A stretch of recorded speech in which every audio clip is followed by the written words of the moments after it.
The afternoon sun blazed over the quiet town of Oak Ridge, its golden light dancing on windshields and casting long shadows on the cracked pavement. It was one of those days when the heat made tempers rise and patience run thin. At the corner of Maple and 3rd, 3 police cruisers idled near a convenience store. Inside, Officers Grant, Miller, and Torres were finishing their shift coffee, joking about paperwork and politics, when a sleek black SUV pulled up across the street. The driver stepped out, tall, poised, and commanding. Her posture spoke of years under discipline, and her eyes, hidden behind aviator sunglasses, scanned the surroundings with calculated precision. She wore casual clothes, black cargo pants, a fitted vest, and boots that looked military-grade. She carried no visible badge or rank, but something about her presence made people step aside without knowing why. She was General Amara Cole, one of the Pentagon's most decorated tactical strategists, though no one in Oak Ridge knew it. She was off duty, or rather, on a mission the local police could never understand. Her goal was simple: meet a contact quietly, retrieve a classified flash drive, and leave undetected. But fate had other plans. Officer Grant was the first to notice her. "Hey, check her out," he muttered, nudging Miller. "Looks like she thinks she owns the place. Bet she's one of those fake security types." Miller chuckled, sipping his coffee. "Yeah, or someone playing army dress-up. You know how they are." They watched as Amara approached a parked car and made a call. Her tone was calm, her stance alert. To them, it looked suspicious; to a trained eye, it was precision. Torres, the youngest officer, frowned. "You sure she's not undercover or something? She's got the stance." Grant grinned. "Undercover my foot. Around here? Nah, we handle our own." That's when they made the call. Minutes later, the quiet hum of Oak Ridge shattered under flashing red and blue lights. Residents peeked from windows as 3 officers surrounded Amara's SUV. She looked up from her call, brow furrowing slightly but showing no fear. "Ma'am," Grant began, hand resting on his holster, "we got a report of suspicious activity. Mind telling us what you're doing here?" Amara's voice was smooth, controlled. "I don't have to answer that. I'm on official business." "Official business?" Miller snorted. "You mean jogging with a walkie-talkie and combat boots?" She tilted her head slightly. "Step aside, officer. I don't want to embarrass you." That did it. The smirk vanished from Miller's face. "Embarrass me? Lady, you better show some ID before I haul you in." Amara sighed, reaching into her pocket slowly. "You really don't want to do that," she murmured. In a flash, Grant moved forward, misreading her gesture. "Hands where I can see, he barked, drawing his weapon. Time froze for a heartbeat. Amara stared at the gun, not with fear, but disappointment. She straightened, raising her hand slowly, her phone still glowing in her palm. "You just made a big mistake," she said quietly. Torres hesitated, his instinct screaming that something was off. But Grant was already too deep into his own pride. "Turn around. You're under arrest for obstruction and resisting questioning." "I'm warning you," Amara said again, her tone suddenly sharp, commanding, the kind of voice that could silence a room full of soldiers. "You do not want to do this." Grant smirked, snapping handcuffs around her wrists. "Lady, you ain't calling nobody." Amara's lips curled slightly. "We'll see about that." They led her to the patrol car as bystanders filmed on their phones. "Looks like someone's getting locked up today," someone muttered. None of them knew they were witnessing a career-ending mistake. Inside the cruiser, Amara sat straight-backed, cuffs cutting lightly into her wrists. Her calmness unnerved Miller. "She's way too chill," he muttered. Grant laughed. "Yeah, wait till she hits county." Amara finally spoke, her tone crisp. "You have 30 minutes before your career's end. I suggest you use them wisely." Grant rolled his eyes. "Oh really? And who's gonna do that?" "Your boyfriend." Amara tilted her head, then smiled faintly. "The Pentagon." For the first time, silence filled the car. Miller frowned. "She's bluffing." "Maybe," Grant muttered. "But if she ain't, we'll deal with it later." As the cruiser pulled into the station lot, Amara's phone, still active in her vest pocket, connected automatically to a secure channel. A voice on the other end said, "General Cole, we've lost your signal. Do you need assistance?" Amara glanced sideways at Grant. "You just answered your own question." Before they could react, the phone broadcasted through the vehicle's speakers, a cold mechanical tone preceding the message. "This is a secured Pentagon channel. Identify yourself immediately." Torres's hands tightened on the steering wheel. "What the, did that thing just say Pentagon?" Grant's smirk faltered. "No way. She's faking it." But the next voice changed everything. "General Cole, your GPS shows local law enforcement interference. Should we notify State Command?" Amara met Grant's wide eyes and said softly, "You really should have listened." The cruiser screeched to a halt. Grant's knuckles went white. "Who are you?" Amara leaned forward, eyes sharp as glass. "I'm the woman who signs your commander's clearance forms." Miller swallowed hard. You're military." She smirked. "Higher. But you'll find out soon enough." At that exact moment, the station lights flickered. Dispatch radios across Oak Ridge erupted with static. A coded transmission cut through every channel, short, sharp, and unmistakably federal. The Pentagon had been alerted. Amara looked out the window, calm as a storm. "I gave you a chance to step aside," she said quietly. "Now, you answer to them." The three officers exchanged nervous glances, realizing the gravity of what they'd done. For the first time in their careers, they weren't in control. And as the sun dipped behind the rooftops, a convoy of black SUVs began speeding down the highway toward Oak Ridge, their destination locked on one small-town police station where three officers had just arrested the wrong woman. The Oak Ridge police station had never been so silent. Grant paced the hallway outside the holding cells, running a trembling hand through his hair. Miller sat at the desk, eyes fixed on the black screen of a frozen computer. Torres stood near the window, watching the convoy of dark SUVs speeding toward town through the dusty main road.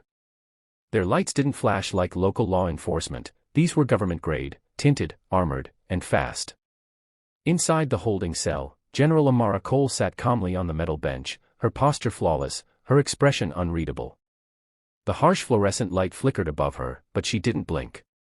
She could hear the faint hum of the tactical vehicles drawing closer. Her mind was calculating, controlled, but her heart still ached with disappointment. This country trains them to serve with pride, she thought. Yet arrogance blinds them faster than any enemy bullet. Outside, a nervous dispatcher's voice crackled over the radio. Chief. We got some unmarked units heading this way. They're not answering our calls." The chief, a red-faced man named Dalton, who'd been watching everything unravel from his office, slammed the phone down. "Grant. What the hell did you do?" Grant's throat went dry. "Sir, we detained a suspect, she was acting suspicious." Dalton barked, "Suspicious? She's got the Pentagon calling my dispatcher every 5 minutes demanding her release." Before Grant could reply, the station lights flickered again. A low hum filled the air as a convoy of 6 black SUVs pulled into the lot.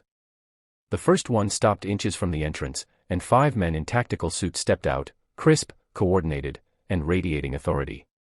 Their badges gleamed under the sun, United States Defense Command. The air seemed to freeze as they entered the building. A tall man in a gray suit led them, his voice cold and steady. "Where is she?" Chief Dalton swallowed hard. Who exactly are you?" The man flashed a thin ID card that bore the Pentagon seal. "Special Agent Rivers, Joint Defense Intelligence Division.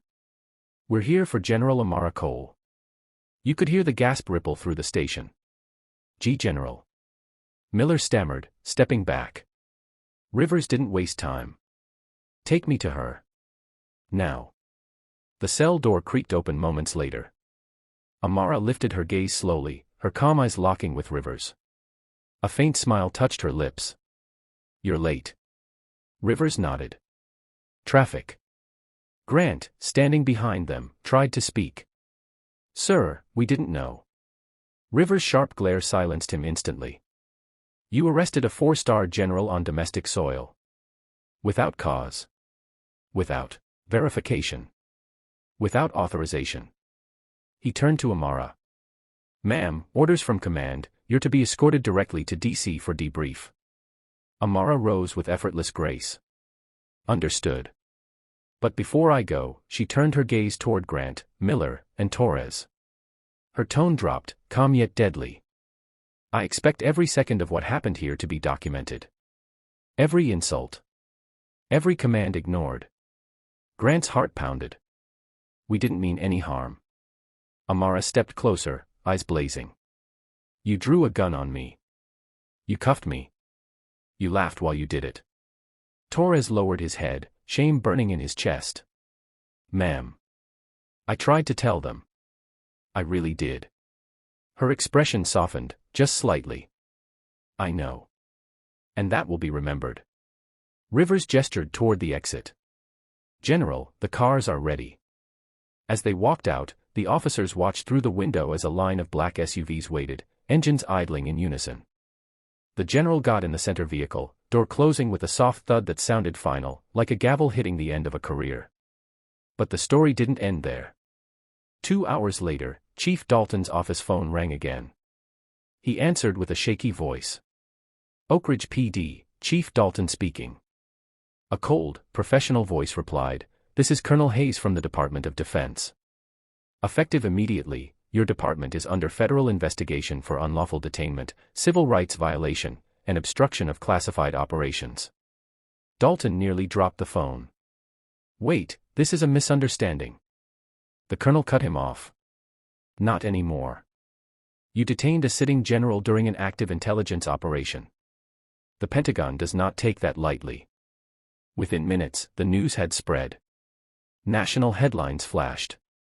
"Local cops arrest Pentagon general, federal probe underway." Cameras swarmed Oak Ridge. Reporters filled the parking lot. And Grant's smug confidence evaporated like smoke. Miller buried his face in his hands. "We're done, man. We're so done." Torres whispered, "She told us. She warned us." Dalton slammed his desk. "Nobody says a damn word to the press. Do you hear me? We'll fix this." But deep down, he knew it was over. Meanwhile, inside the lead SUV racing toward Washington, D.C., Amara Cole stared out the window, her reflection sharp and unflinching. Rivers sat beside her. "You want me to file for disciplinary action?" he asked quietly. Amara didn't answer immediately.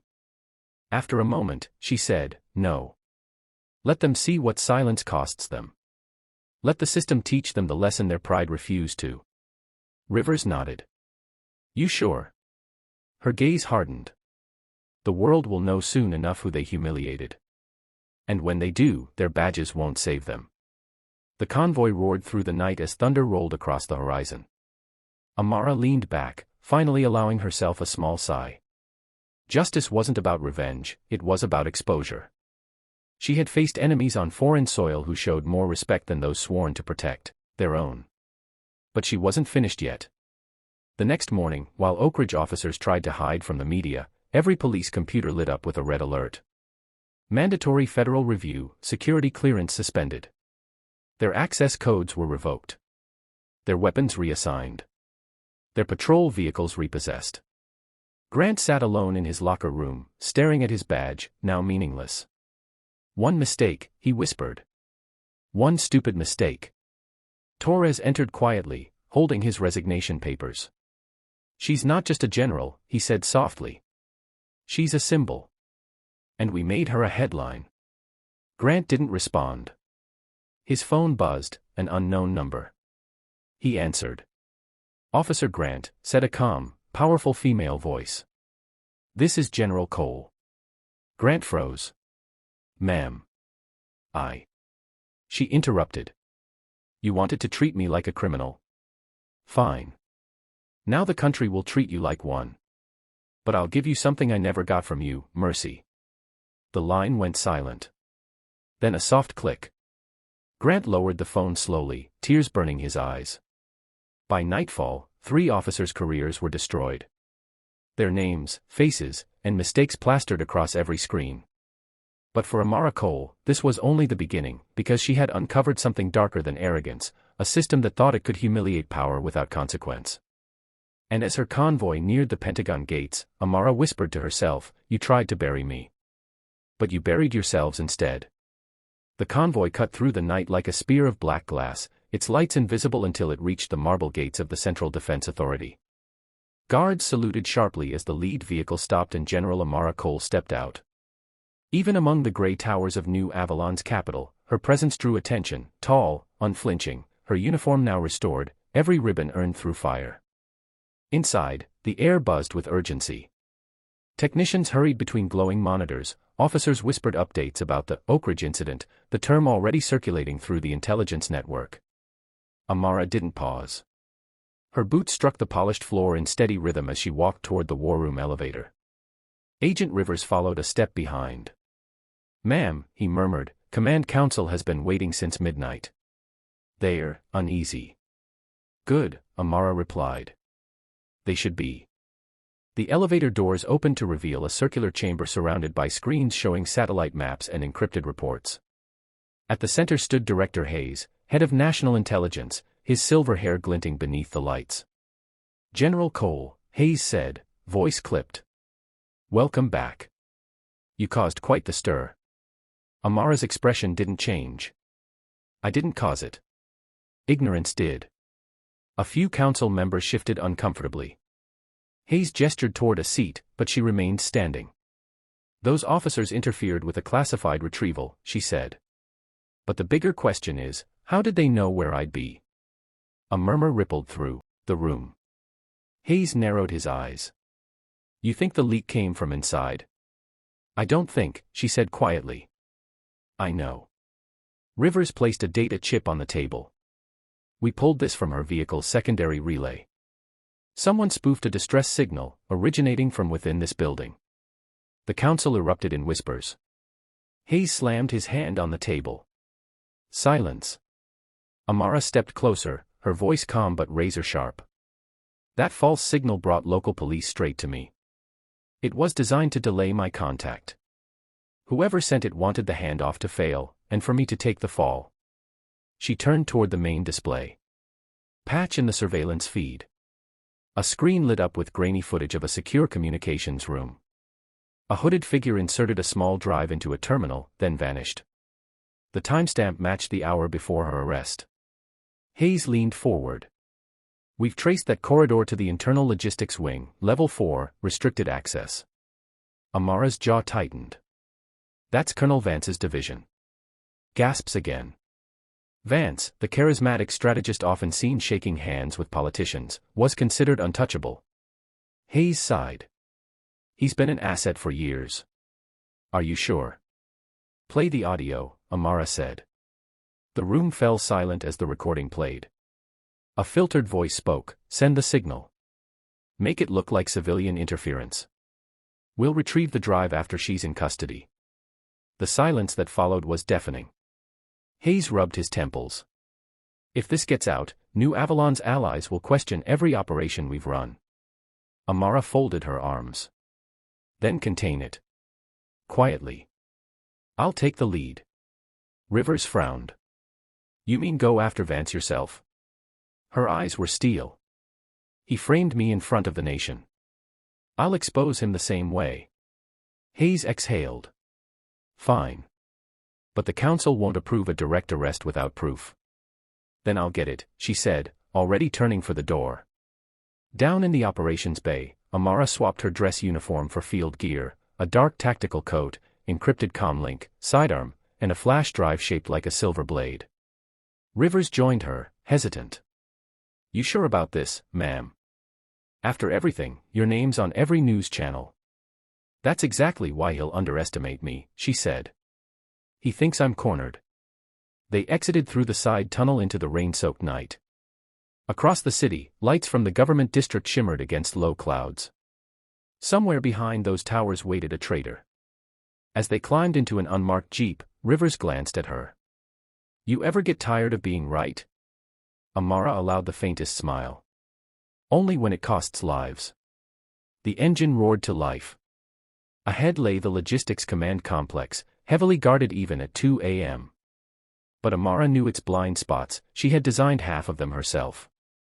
They cut the headlights and coasted toward the perimeter fence. Rain hissed against metal. "Camera sweep in 5, 4, now," Rivers whispered. They slipped through the gap just as the cameras rotated away. Inside, the corridors glowed with sterile white light. Every step echoed like thunder. At the end of the hallway stood the door to Vance's private office, locked, biometric, triple-coded. Amara drew a small black cube from her vest. Portable override. 30 seconds. Rivers raised an eyebrow. "You stole that from Tech Division." "I borrowed it," she corrected. The cube pulsed blue, the door clicked, and they were in. Stacks of mission files lined the shelves. On the desk, an open tablet displaying encrypted transfers. Amara slid her silver drive into the port. Lines of code filled the screen, decrypting, flashing red. A hidden folder appeared, Phoenix Protocol. Rivers frowned. "What is that?"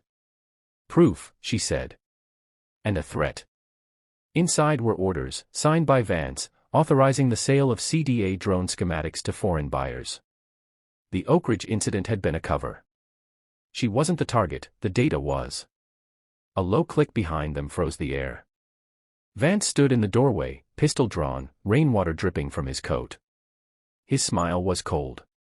"I was wondering how long it would take you, General." Amara didn't flinch. "You sold your country for profit." He shrugged. "Profit builds power. Loyalty builds graves." Rivers shifted, hand inching toward his weapon. "Don't," Vance warned. "You're outnumbered." From the shadows behind him, 2 armed guards stepped forward. Amara exhaled slowly. "You should have stayed hidden." Vance smirked. "And missed the look on your face." Suddenly, the building lights flickered.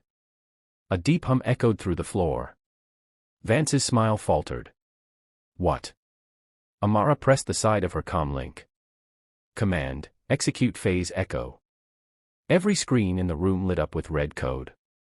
The feed broadcast directly to the Central Defense Authority's main servers, and to every council member's secure tablet. Vance realized too late. You're streaming this." "Live," she said. "To the entire defense network." The guards hesitated. Rivers disarmed one in a blur of motion. Amara moved like lightning, slamming Vance's weapon aside, twisting his arm behind his back. He struggled, shouting, "You think this redeems you?" She leaned close, voice calm as steel. "It doesn't redeem me. It destroys you." Sirens erupted outside as security units stormed the building. The guards dropped their weapons. Vance fell to his knees, eyes wide as agents surrounded him.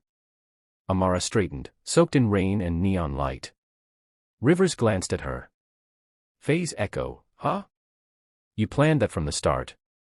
She nodded once. "Sometimes justice just needs a signal." Outside, the dawn broke over New Avalon. Reporters waited for answers. Inside CDA headquarters, Director Hayes watched the live feed end with Vance's arrest.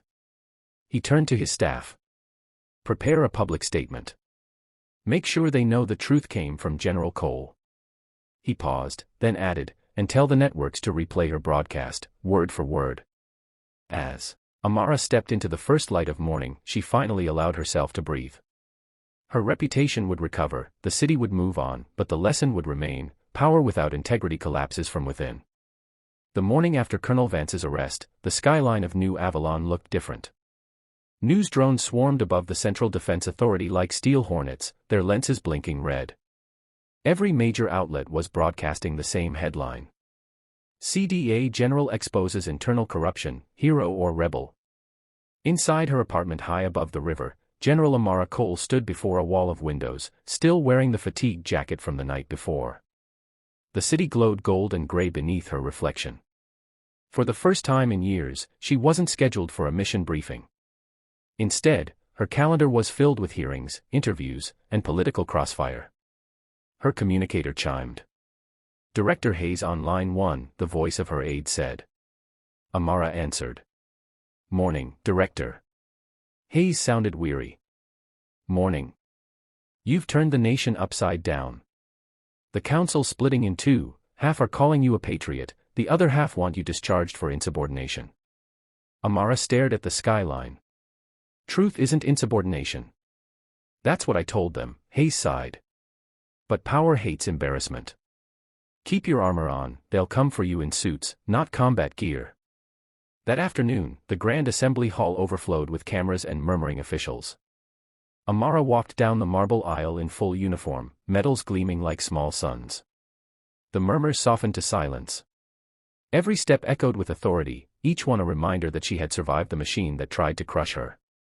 At the central podium sat Minister Coran, chairman of the Defense Council. His smile was polite and sharp enough to cut glass. General Cole, he began, you've placed our entire intelligence network under public scrutiny. Do you realize the damage you've caused? Amara didn't blink. Transparency isn't damage, Minister. It's disinfectant. Laughter rippled through the audience, half genuine, half nervous. Coran leaned forward. Colonel Vance is in custody, yes. But now foreign press are dissecting our command structure. You made us look weak. We were weak, she said. That's why a traitor climbed to command. A hush. Camera's word. Coran's jaw flexed. You'll answer for your tone. I already have, she replied. To the people who still believe integrity matters. The hearing ended in chaos, half the council applauding, half shouting for her suspension. Hayes met her outside the chamber, face pale. You just made yourself the most dangerous woman in New Avalon. Amara managed a faint smile. Then it's about time they remembered why I earned those stars. That night, the rain returned, steady, relentless. Amara drove alone through the city's narrow industrial district toward a small cafe that had once served as a safe house during covert operations. Inside, Agent Rivers waited with 2 steaming cups. You did well in there, he said. I told the truth, she answered. Same thing. He slid a datapad across the table. There's more. We cracked Vance's personal ledger. Turns out the Phoenix Protocol was only one branch. There's a network, codename Black Harbor, hidden under civilian contracts. Amara scrolled through the data. Arms deals disguised as reconstruction projects, and high-level signatures approving them. She looked up. This goes deeper than Vance. Exactly. Someone fed him cover. And whoever it is, they're still inside the council. Amara's pulse steadied. Another battle, another layer of deception. Then we dig. Quietly.